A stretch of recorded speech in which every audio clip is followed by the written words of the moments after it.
Buenas tardes, mis queridos estudiantes de los grados 7.2 y 7.3. Como siempre, vamos a tener el resumen de nuestra clase llevada a cabo el día 21 de julio de 2020.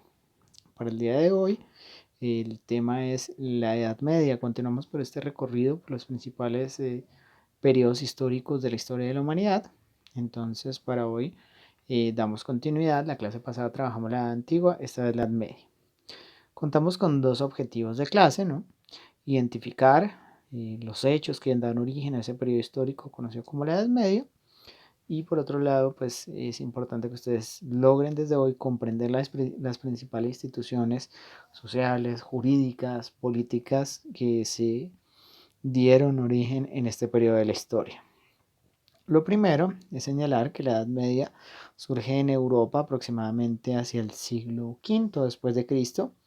El acontecimiento que da origen a la Edad Media es la caída del Imperio Romano de Occidente. Recuerden ustedes que el Imperio Romano en sus últimos momentos se divide como en dos grandes bloques históricos, ¿no? Por una parte, el Imperio de Occidente, con capital en la ciudad de Roma, y por otra, el Imperio de Oriente, con capital en la ciudad de Bizancio.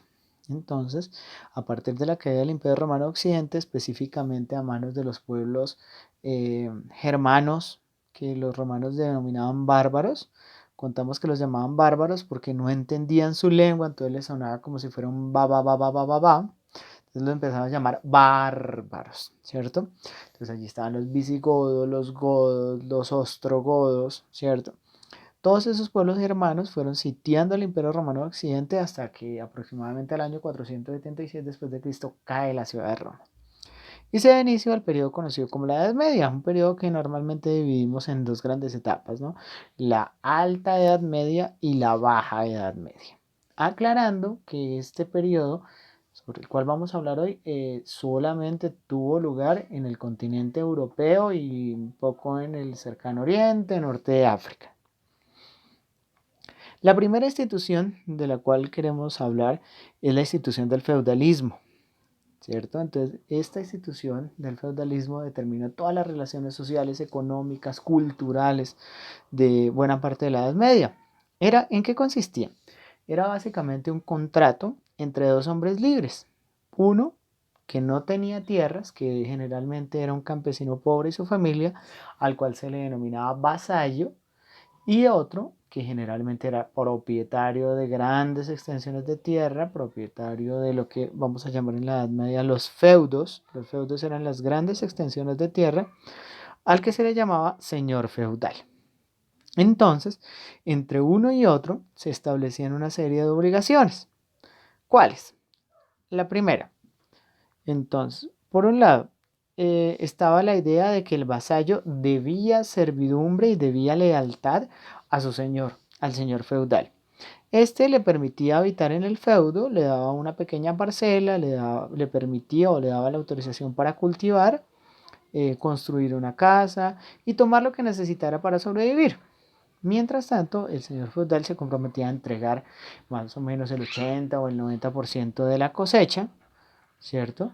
Y además de permitirle entregar el 60 o 80% de la cosecha, este tenía que comprometerse a servirle en una serie de oficios que puedan ir desde el trabajo agrícola incluso hasta el servicio militar. La otra obligación, bueno, como lo mencionamos acá, entonces es la entrega de los frutos de la producción, sobre la cual ya nos referimos, la lealtad, ¿cierto? Militar. Normalmente los señores feudales podían entrar en guerra con otros señores feudales, entonces esta es la idea del gran señor en su castillo amurallado. Entonces cuando el señor feudal entraba en guerra con otros señores, pues los siervos debían acompañarle en las batallas, debían ser sus soldados incondicionales. Por lo general, cada feudo tenía sus propias leyes, pero a medida que fuimos avanzando en este periodo, pues encontramos que los señores feudales se preocuparon por unificar las leyes. Tenemos el ejemplo de Inglaterra en el 1215 con la denominada Carta Magna. Eh, lo otro que hay que mencionar es que en el marco de esta relación feudal hubo muchos abusos por parte de los señores feudales y por lo tanto constantemente habían rebeliones por parte de los vasallos. Rebeliones que por lo general eran aplacadas a sangre y fuego. Uno de estos abusos, por ejemplo, era el denominado derecho de pernada. Ese derecho de pernada consistía en que la noche de bodas de una pareja, pues que hacía parte de los siervos o de los vasallos, podía el señor feudal pasar la noche de bodas con la esposa, no el esposo, sino el señor feudal, porque se asumía que acostándose con la mujer, él estaba bendiciendo ese hogar. En ese orden de ideas se produce un orden social donde no hay esclavitud, pero sí hay un empobrecimiento de grandes masas de campesinos que están en la base de la pirámide, en la mitad pequeños propietarios, luego estarían los militares, la nobleza y el clero, y en la cima de la pirámide el rey. Anotar que la autoridad del rey y de la nobleza era de orden teocrático. ¿Qué quiere decir esto? Que se asumía que era la voluntad de Dios que esa persona fuera quien gobernara. Y allí se fue configurando una sociedad por castas, por llamarlo de alguna manera, donde, por ejemplo, los nobles solamente podían celebrar matrimonios y desde luego tener hijos con otros miembros de la nobleza, por ejemplo. Otro de los acontecimientos muy importantes de la Edad Media fueron las denominadas cruzadas.